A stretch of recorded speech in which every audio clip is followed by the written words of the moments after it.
Hello and welcome to my virtual author booth at the Sunshine State Book Festival. I'm so thrilled that you're here, and I'd like to just introduce myself. I'm author Bria Burton. I live in Florida and I have several books that I'd like to show you while you're here. And while you're browsing my author booth, you will find links to purchase each book that I'm about to talk about through Amazon. And some of the books are anthologies that include short stories. Some of the books are standalone novellas, and I will go through each one. I primarily write speculative fiction, so that would be fantasy, science fiction, and horror. On the horror side, I don't write a lot of horror, a little bit, and it's more the psychological type, nothing gory. And my main passion would be science fiction and fantasy. And then I also write a little bit of inspirational, and I have a collection of pet stories that I will also throw in there that's geared toward a younger audience. So I'm going to start with a book that I would like to showcase because it was just released in November of 2020. The book is called The Masters Reimagined, Volume 2, and you'll be able to see a little bit better when you pull it up where you're browsing on my author booth. And just to tell you a little bit about this anthology, I have a short story featured called The Eyes of Mona Lisa. The idea, the premise behind the anthology is taking classic art and giving it a speculative twist. So that would be anything fantasy, science fiction, even mystery, and each author featured in this anthology took a specific piece of classic art. Mine was the Mona Lisa, and we wrote stories based on those paintings or sculptures or whatever the author chose. So I hope you will check that out, as that is my newest release. And the story is also available as a single Kindle edition. So if you're checking out the full anthology but you're not quite ready to buy the whole thing, if you would like to just buy a 99-cent Kindle single story, you'll find that on my website as well, that you can purchase and then see if you're interested in the rest of the anthology. And the same is true for all of these anthologies that I'm about to tell you about. These authors that I've collaborated with, we're part of a group called the Alvarium Experiment, and we are essentially pooling our resources as authors and working together to bring you the best speculative fiction that we can. And the very first anthology that we ever did together was called The Prometheus Saga. So that's this book. And the premise on this one and in the Prometheus Saga Volume 2 was that an alien civilization, advanced alien civilization, sent a probe to Earth that looks human, that can change, become a male, a female, can be any race. And this probe, because it looks human, it goes through our history to observe humanity and send back information to this alien civilization. So that was the broad premise that all the writers from the Alvarium Experiment who were part of these anthologies wrote from. And my story was based in the American Revolution time period. So for both the Prometheus Saga Volume 1 and Volume 2, the story, it's not exactly a sequel, but the stories connect. So they can be read in any order, and that's true for the entire anthology. It's chronologically laid out because each author selected a time period all the way from ancient Greece all the way to present day.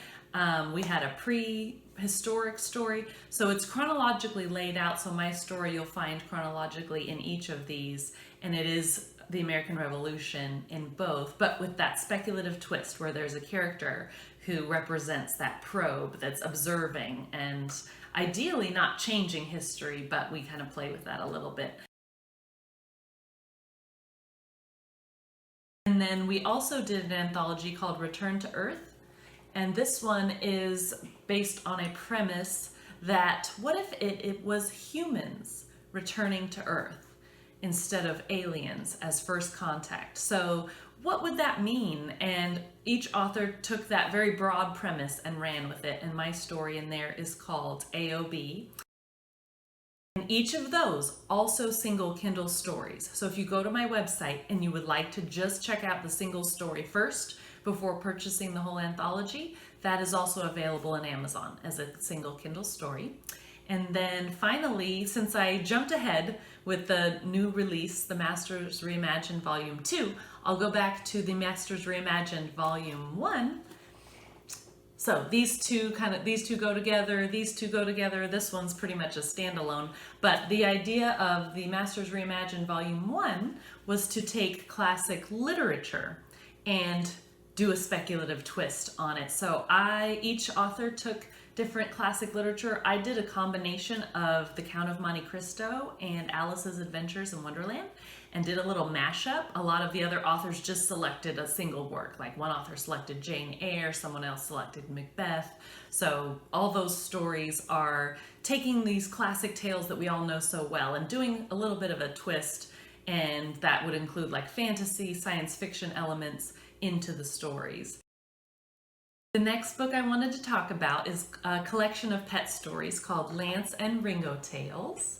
And this is that collection that I mentioned is geared toward a younger audience. I put in the book ages 10 and up for reading level, but really it is family friendly. Any advanced reading child could read it. I've had all the way from 6 years old to 8 years old to 10-year-old and up who have said they've read it and enjoyed it. So it just also depends on the child. The stories are humorous pet stories about my dog Lance and my cat Ringo. They are my real pets. They're here in the house with me.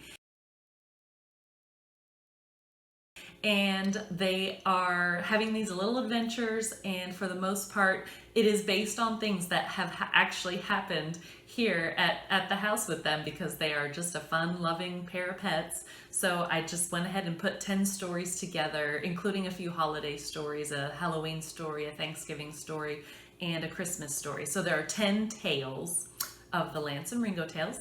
And then last of all, I will mention my 2 novellas, one of which is an award-winning book. So this is called Little Angel Helper, and it won a Royal Palm Literary Award a few years ago. And the story premise for that one is it's feel good, it's inspirational in terms of the genre. And I wrote about a man in his 30s who has a sister with special needs. And one of the reasons I wrote that is because I happen to have a sister with special needs as well. There's a little bit of a spiritual element. It's a little mild, but it is there just to give you an idea. And then the other story that's a novella called The Running Girls. It might be a little hard to see that, but there you go. Again, all these titles you'll be able to see in the virtual booth. So The Running Girls, also inspirational, also heartwarming. I happen to be a runner, so I wanted to have a story about girls running together. And so I came up with this idea of a girl who is trying to complete a summer running challenge in high school. So she's on the cross-country team, but she is not allowed by her parents to run alone, and she's trying to run like 500 miles in one summer. So they pair her up with someone, and this other girl has some potential mental problems, and the main character is kind of not wanting to run with her, but ultimately it becomes a story of how these 2 girls become dear friends, and it's very sweet and heartwarming. And for the most part, anything of mine that you read, I tend toward more happy endings in general, so that's just something you can know about me. If you would like to visit my website to get more information, it's briaburton.com. That's www.briaburton.com. So just my whole name.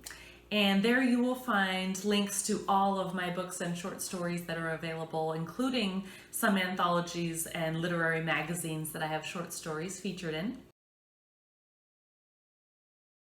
And if you would like to subscribe to my author newsletter, you can do that on my website as well. If you just go to briaburton.com, there is a little bar right at the top of the website that says subscribe to the newsletter, and it's sitting there right on the website. You won't miss it. It's a big red bar. And if you do subscribe, I'll just give you a heads up. You can actually get a free ebook of The Running Girls. So this book in the ebook form, once you subscribe, you'll receive an email that says, just making sure you're wanting to subscribe to this newsletter. And once you go through those couple prompts, you will be directed to the book funnel page where you can get whatever e-reader type you use, whether it's your phone, a Kindle, an iPad. You can get whatever type of file that you need to be able to read that book. So just something to throw out there. I'd love to have you as a subscriber, and you get a free book if you decide to do that. So enjoy the festival and happy reading.